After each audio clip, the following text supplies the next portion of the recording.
Hello everyone, it's David Conrad Bach with GT Bach to introduce a new variant of my series about clock towers called GTime Behind the Clocks. Now, I don't expect the Behind the Clocks portion of GTime to have a lot of activity when compared to my traditional format found in the original GTime series, which, for your information, a typical GTime video includes an introduction including the location of the clock along with any given history and brands of the clocks. The variant includes other photos or videos taken with permission inside any given clock tower. This may be useful if you've ever wondered what the inside of a clock tower looks like, and I've tried to get as much as possible. Now, here's the thing. The photos in this video were not taken by me, but by maintenance staff at R.H. Johnson Library in Sun City West, Arizona.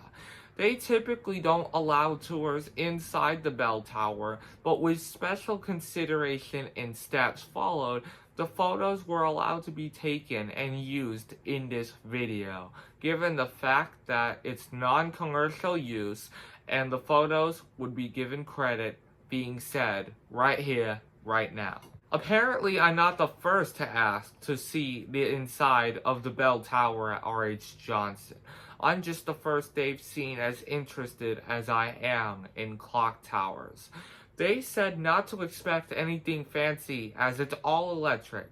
However, I did mention that I am a part of a community known as the Carillon enthusiast community.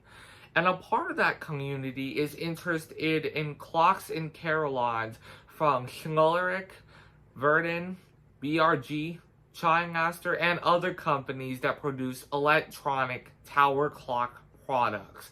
I watch videos from members of the community and receive comments on my GTime videos from many of those YouTubers as well.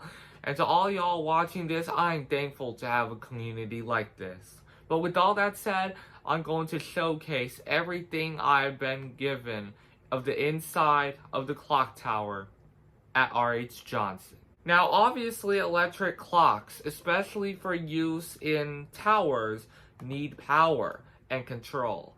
And unless you want to use an old synchronous motor without any time control devices and climb up the tower when there is a power outage, turn a grip handle on the mechanism to move the hands, which I'm pretty sure the world's first electric tower clocks had that, you are going to want a fine system which includes automatic control.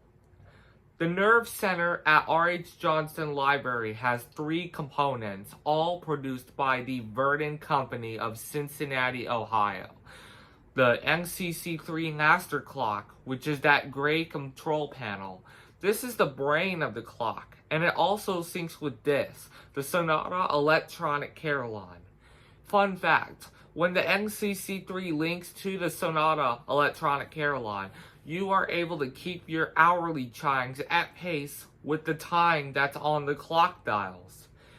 And if you see that large black control panel, that is the amplifier, leading to something that I will discuss later in this video. From the Nerve Center, we go up this huge staircase on one side of the tower, and at the top you will see the shafts connecting to the 4 exterior dials. Now, like a traditional tower clock, the escape net powers a shaft that distributes the power evenly between the dials. I know of multiple clocks that do that easily. One example being the mechanism that runs Big Ben at the Palace of Westminster in London, England. From one photo, the mechanism is very big, but from the top, it's just a small electric motor. It turns the central shaft, and when the shaft reaches the dial, it goes into a gear reduction, which in turn gives the gear ratio needed for a clock to tell time properly. At the top of the tower, there is a lovely view showing multiple parking lots and stores around the area. And also, you can see 4 electronic loudspeakers. This is the source of the chime that you hear every hour. I'll give a sample now.